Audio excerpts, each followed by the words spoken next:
definisi perdagangan internasional, yaitu perdagangan internasional atau international trade dapat didefinisikan sebagai kegiatan transaksi dagang antara satu negara dengan negara lain, baik mengenai barang ataupun jasa dan dilakukan melewati batas daerah suatu negara. Menurut beberapa ahli mengatakan, salah satunya adalah Adam Smith, keuntungan mutlak diartikan sebagai keuntungan yang dinyatakan dengan banyaknya jam atau hari kerja yang dibutuhkan untuk membuat barang-barang produksi. Suatu negara akan mengekspor barang-barang tertentu karena dapat menghasilkan barang tersebut dengan biaya yang secara mutlak lebih murah daripada negara lain. Dengan kata lain, negara tersebut memiliki keuntungan mutlak dalam produksi barang. Adam Smith juga mengatakan bahwa perdagangan internasional memiliki takaran dan masing-masing punya keunggulan atas barangnya.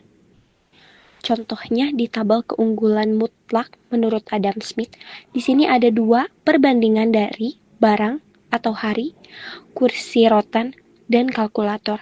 Di sini ada Indonesia dan Jepang.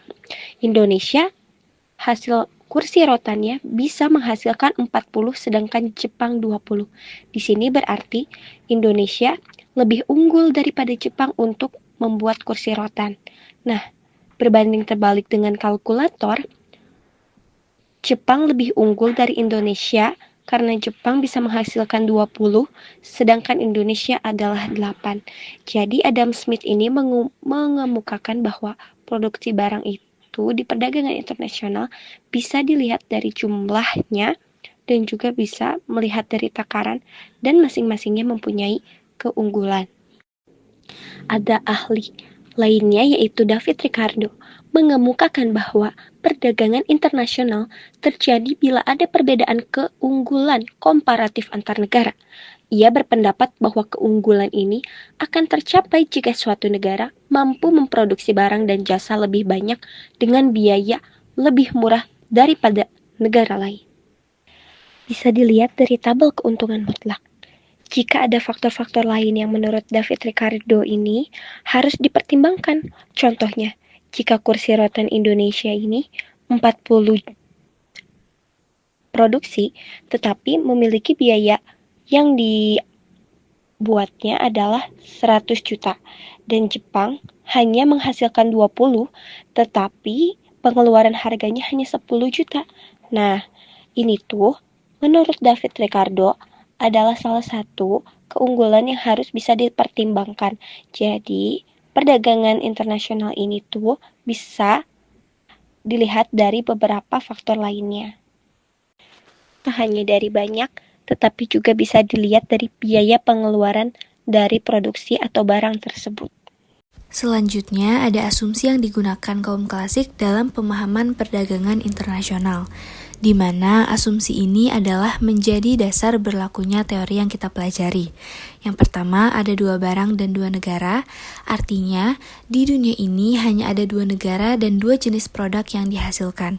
Yang kedua, tidak ada perubahan teknologi.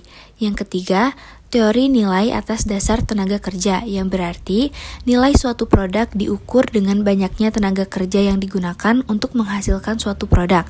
Makin banyak tenaga kerja yang digunakan, maka semakin tinggi nilai produk yang dihasilkan.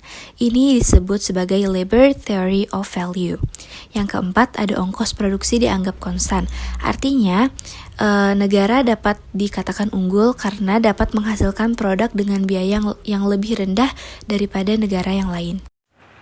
Tujuan perdagangan internasional ini dibagi menjadi 6, yaitu melindungi industri dalam negeri, meningkatkan diversifikasi produk, membuka kesempatan kerja, memperbaiki neraca pembayaran, menambah pendapatan negara, dan menghindari efek buruk dumping. Selanjutnya, ada jenis kebijakan dalam perdagangan internasional, ada di bidang impor yaitu kuota, dumping, tarif, larangan impor dan subsidi, dan di bidang ekspor ada 21 premi, dagang bebas, diskriminasi harga, dan larangan ekspor. Adapun faktor pendorong perdagangan internasional, yaitu 1. Perbedaan sumber daya alam, 2. Perbedaan teknologi, 3. Perbedaan harga barang, 4. Penghematan biaya produksi, kelima, perbedaan kepemilikan produksi, dan yang terakhir, perbedaan selera masyarakat. manfaat perdagangan internasional, yaitu yang pertama, memperoleh devisa, yang kedua, memperluas kesempatan kerja, yang ketiga, mendapatkan harga yang lebih murah, yang keempat, meningkatkan kualitas konsumsi, yang kelima, meningkatkan pertumbuhan ekonomi, yang keenam, mendorong kemajuan iptek, yang ketujuh, memperluas pangsa pasar, dan yang terakhir, meningkatkan pendapatan nasional.